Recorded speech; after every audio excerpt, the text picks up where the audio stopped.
kabatang hamog. So, nandito ako ngayon sa dating kwarto ni Mariano G.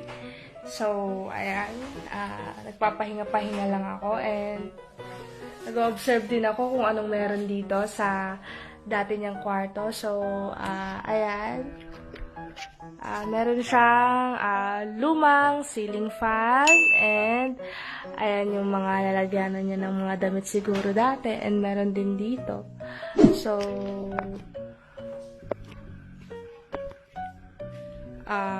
ngayon, nandito ako kasi gusto ko rin makita kung saan siya nagkakwarto dati.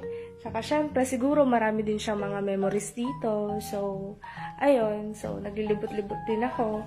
And tignan natin yung, ano niya, yung dati niyang banyo. So, ayan. Medyo madilim pa. At walang ilaw. So, ayan. At ito rin, yung electric fan niya. Madumi-dumi pa. May mga alikabok pa. So, ako kasi, ako naman, never akong nagkaroon ng sariling kwarto sa bahay. Simple lang din kasi ang buhay namin at parati ko rin katabi ang mga kapatid ko. So, paminsan may mga times din na tumatabi pa ako kala mama at tsaka kay papa kasi sobrang family-oriented ako. Ganun. Tapos, mas gusto ko rin yung nakakasama ko pa sila. Tsaka itong kortina na to, madalas ko siyang nakikita sa mga vlogs dati. So, ano rin ako, curious din. Yung curiosity ko, nandun din. So, ayan din yung luma niyang electric fan. Ayan, maalikabok pa. So, ang nagkakwarto ngayon dito, if I'm not mistaken, si Ate Riza. Kasi si Mariano, nakaroom siya dun sa kwarto ng mga boys with Mat and Denden. So, ayun, sa amin naman kasi, mas gusto ko rin yung may kasama ako sa kwarto kasi, medyo, alam niyo yun, medyo matatakutin ako. Hindi ako sanay ng, walang kasama. Mas gusto ko yung, pasok! Tapos ka na mag-recording? Ano na-record mo kanta? Someone like you. Someone like you? Alam mo naman eh. Kamusta? Ayos lang naman ikaw. Kamusta? Anong ginagawa mo dito? Eto, tinitignan niyo yung dati mong kwarto. Ayun, medyo, lang siya, simple. Pero, feeling ko naman na, medyo, siguro memorable din sa yung kwarto na to. Marami akong dito, babe. Marami akong karanasan. Marami akong memories. Like, what? Gusto mo ikwento ko? Syempre. Okay, upo tayo. Ang mga naranasan ko dito sa kwarto na to, nung dito pa ako natutulog. Umpisahan natin sa dito sa paghiga. Dito, babe, pag umihiga ako, di ba? Nakikita nyo guys, yung higaan. Yan, ay yung ulo. Ay yung ulo. Di ba yung ulo yun, babe? Hindi ako dyan numulo. Ito ako. Pabaliktad ka umihiga. Dito po ako natutulog. Pag nasumpungan akong tamarin matulog dito sa sa kama. Kasi sumasakit yung likod ko dito eh. Ay, baliktad? Di ba ito malambot? Dapat mas komportable yung mas komportable Mas gusto ko yung matigas na part. na hinigaan kaysa sa kaysa sa malambot. Tapos pag may tinatamad ako matulog dito, hihiga po ako dito sa sahig. Sa semento. Nandito ako. So, ayun guys, dito po ako natutulog sa may parket. Yan. Kasi, mas gusto ko kasing maigas sa matigas na higaan. Kasi nasanay ako, alam niyo naman po dati natulog ako sa kalsada. Buti food mo hindi nalalamigan, ganun. Siyempre, di ba kapag Nilalagyan ko siyang sa tawag din, babe? Sapin. Sapin nilalagyan ko sa sapin. Tapos, dyan ako kahiga.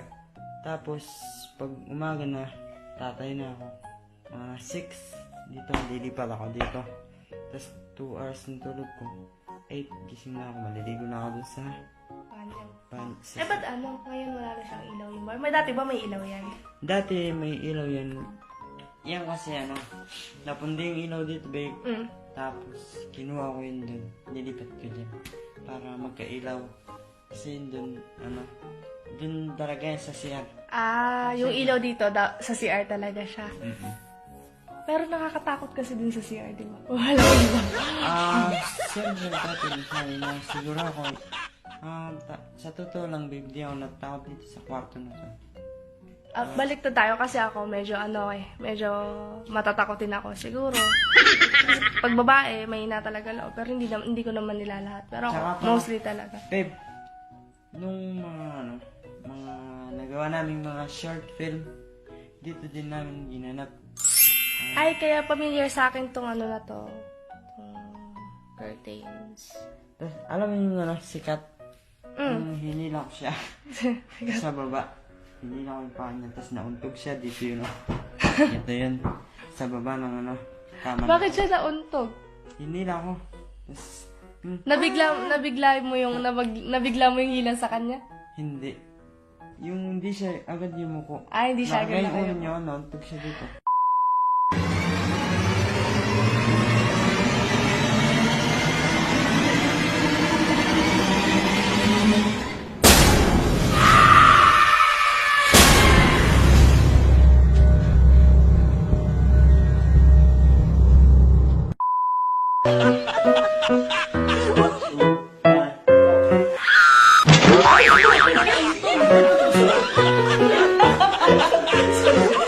Akala ko tuloy, horror film ba yan? Horror short film. Horror film.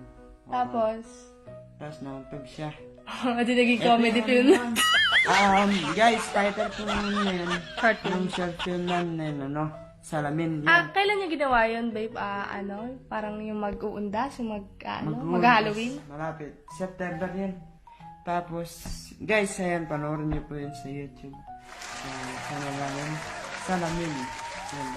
Gumanap po doon ako, si Kat, tapos si Lola Hugotera, tapos si Ma'am Annabelle, siya po yung doon, White Lady.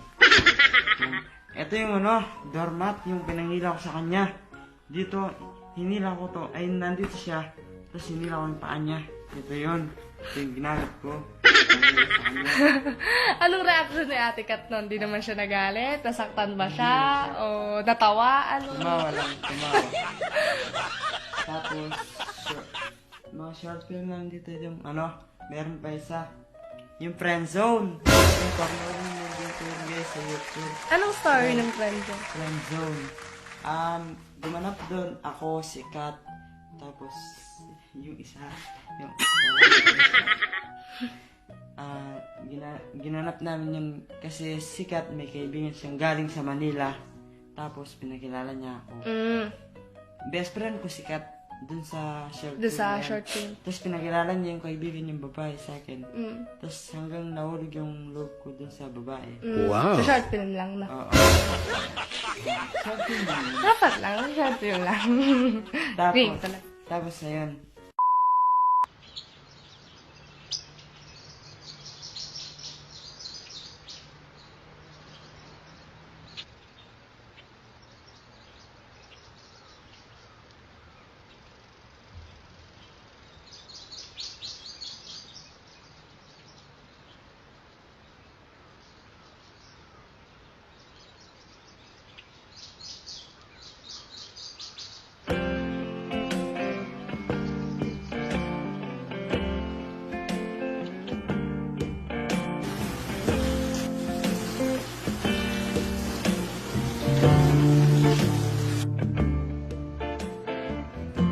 Yan si Mariano. Simpleng lalaki, hindi kagwapuhan, pero GTSS. Hanggang tumagal, pumunta na ibang bansa yung babae. Ako niya yun dito. Tapos, nag-away kami ni Kat. Yan. Ba't kayo nag-away? Anong plot twist? Ba't kayo nag-away? Kasi hindi ko alam nun na sikat pala may gusto sa akin. Na friend zone siya sa akin nun. Hindi mo. Parang hindi ka naging aware sa feelings niya. Tsaka hindi niya sinabi kasi sa akin na may gusto siya sa akin. Ikaw ba, pag ba may gusto sa yung tao, gusto mo gestures o dinadirect ka na, ay gusto kita, ganun. O yung nagpapadama-dama lang, ganun. Anong mas gusto mo? Yung ano, Direct to the point. hindi, gestures. Bakit? Bakit? Mas feel mo. Siyempre, hindi mo malalaman sa isang tao kung gusto ka niya o hindi, di ba? Malalaman mo yan kung may palagi kanyang tinititigan. Oh, sa kilos. No? Oo. Kasi diba, action speaks louder than words. Tama naman. Tsaka, alam babe, nung panahon mga, ako lang nagsiself-pity ako. Yung Bakit naman? sinasarili ko yung mga problema ko. May ano ako dati dito, upuan. Yung upuan ko dito na parang pang office. Yan. Pero nandito na to dati pa. Matagal na to. Pinag-away pa nga namin ito nilakat. Naipit lang kami dito. Nagalit sa akin. Naipit lang pag kayo na ano nyo ako. Hindi ako nagagalit. Sinasabi ko. Kasi nag-away kami. Pinag-harap kami. Tapos nandito ako. Nalulungkot. Iniisip ko yung mga problema ko. Tapos dito. Diyan ako. Sumuko. Tapos, cellphone lang ako. Habang, yung mundo ko, nasa ibang planeta. Parang lumilipad yung isip mo. Wala akong kausap dito. Oo, kasi takot, hindi naman sa takot ako. Mahihayin ako. Ayokong makipag-usap sa mga kasama ko dito, yung mga nagtatrabaho. Dati siguro ganun, no? Tsaka lang, babe. Dati talaga dito. Ako lang talaga mag-isa dito. Wala akong nakakausap dito. Siyempre siguro, hindi pa ako sanay sa ganitong work. Kaya, minsan nagsiself-pity ako. Tapos, okay. Nung parami dito, medyo, naiiyak ako sa kanila, di ko sila kinakausap. Pag kumakain sila doon, lalabas ako dyan, sisilip ako, titignan ko sila. Tapos, yayayin nila ako. Papasok ako dito. Naiiyak talaga ako, yung Makihalubilo? Oo. Bakit naman? Siyempre, bago-bago parang kasama nun. Parang malungkot yung buhay ko dito. Parang, feeling ko, isa akong alien. May ibang mundo. Na nakakulong sa isang kulungan. Tapos, pag nakahiga ko dito, makakatulong din ako sa dami ng mga iniisip. Tapos, alam mo, babe, nung dumating ka, lumiwanag yung buhay ko. Kasi nagkilala ko yung babae yung mag-aalaga sa akin. Tapos, yung i-intindi sa akin. Yung tutulong sa mga problema ko. Aayos sa problema ko. Paano mo naman nasabi na ako yun? Anong naging basis mo? Anong naging basehan mo? Kasi, di ba, nung time na, di ba, hindi ka sped sa private. Tapos, nagsabi ko, Kahit nasa taas ka na, always keep your feet on the ground. Dapat, alam mo pa rin kung paano makibagay sa mga, alam mo, kumbaga, dapat marunong kang lumingon sa pinanggalingan mo. Kasi, hindi ka makakarating sa paroroonan kung hindi ka marunong lumingon sa pinanggalingan. So, lahat ng tao ay may pangarap. Ikaw may pangarap ka, kaya ka nakarating dito kasi pinagtagumpayan mo. ako may pangarap ako. Ano? Mapangsawa kita.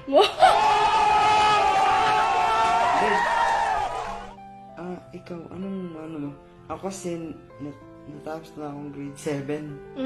Ikaw, anong year ka natapos? Ako, undergraduate ako ng third year college, BSBA, under marketing management. Business ad ako, marketing management. So, Business woman ka pala. sana business, sana all business.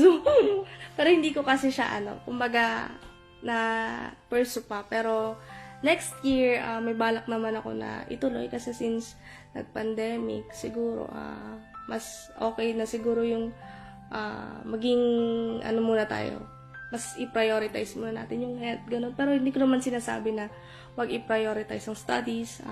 Lahat naman tayo dapat natin tapusin yung mga, pag-aaral natin kasi ayun lang yung mapapamana ng mga magulang natin. So, dapat mag-aaral tayo. Babe, ako may tanong ako sa'yo. Siya, kailangan sagutin mo to. Oh, sige. Ano ba yung pangarap mo? Ako, marami akong pangarap. Pero hindi ko sasabihin na pangarap kita. Kasi, pag sinabi ko na pangarap kita, parang hindi na siya kumbaga hindi na siya convenient sabihin. Kasi kung talagang pangarap mo ng isang tao, di ba dapat mas mapakita mo sa galaw mo, sa actions mo, Sa kilos. sa kilos, magsumikap, magtiyaga, kasi, paano mong, lang yan paano mo mapapagtagumpayan ng isang bagay kung hindi ka gagawa ng paraan, kung hindi ka gagawa ng moves, diba? One step at a time. So, ako, ang pangarap ko kasi, mabigyan ng magandang buhay ang family ko. Unang-unang family ko. Nasa top priority ko talaga sila. Family. Gamitin ba kung ano yung meron ako, kung ano yung binigay sa akin, para matulungan ko sila. Hindi yung, ayoko kasi na habang buhay, si papa, si mama, nagtatrabaho. So, ako yung panganay sa amin, mas gusto ko yung tumulong sa amin. Tsaka may dalawa pa akong mas nakababatang kapatid So, kung ako, may pagkukulang sa akin, gusto ko yung mga kakulangan sa akin, maranasan ng mga kapatid ko. Kasi, mga bata pa, tsaka mataas ang pangarap ko sa sarili ko, tsaka para sa akin, sa pamilya ko. Tsaka, syempre, pangalawa, sa ating dalawa. Kasi, gusto ko marami pa tayong bagay na mapagtagumpayan ng magkasama. Hindi lang yung mag-stick tayo sa kung anong meron tayo ngayon. Gusto ko mas araw-araw may progress, araw-araw may improvement, ganon. Ito naman, may tanong ako. Nung wala pa ako, ano yung mga pangarap mo? Ako nung una gusto ko talagang flight attendant. Kaso, yung height ko hindi siya pang flight attendant. So, Pangalan lang sa natin. Darker. pang conductor na char. Sinubukan ko na ibukas yung sarili ko sa pageant, sa modeling, ganun. Pero, hindi din umabot kasi height din ang requirement. So, ayun yung naging barrier, kumbaga, naging hadlang kung bakit hindi ko na-pursue. Hindi ko naabot kung ano yung gusto ko. Pero, ang mahalaga is, di ba, may binigay sa akin ang Diyos na siguro, may plano talaga siya na hindi ka para dyan. Siguro, para dito ka. Mas maganda to para sa'yo. Diba?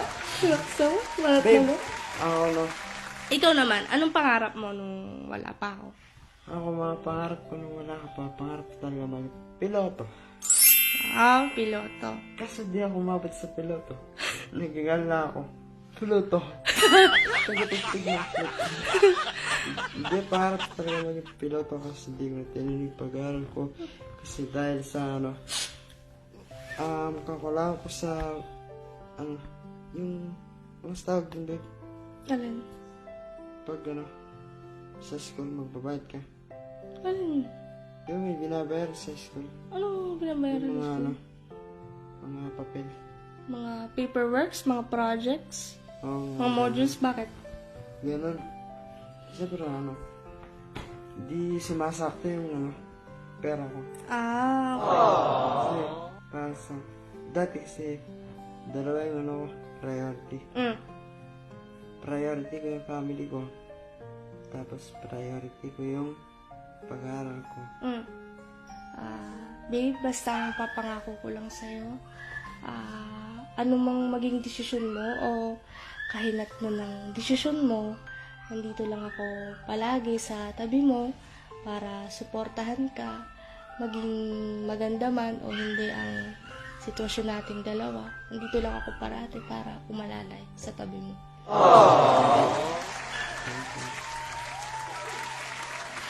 At yun na nga guys. So, i-end na namin tong video na to. And maraming salamat sa suporta niyo. At sana patuloy nyo pa kaming suportahan at patuloy pa rin namin kayong pasasayahin. And if you like this video, please like and share. And Don't forget to subscribe our YouTube channel, SY Talent Entertainment. Peace!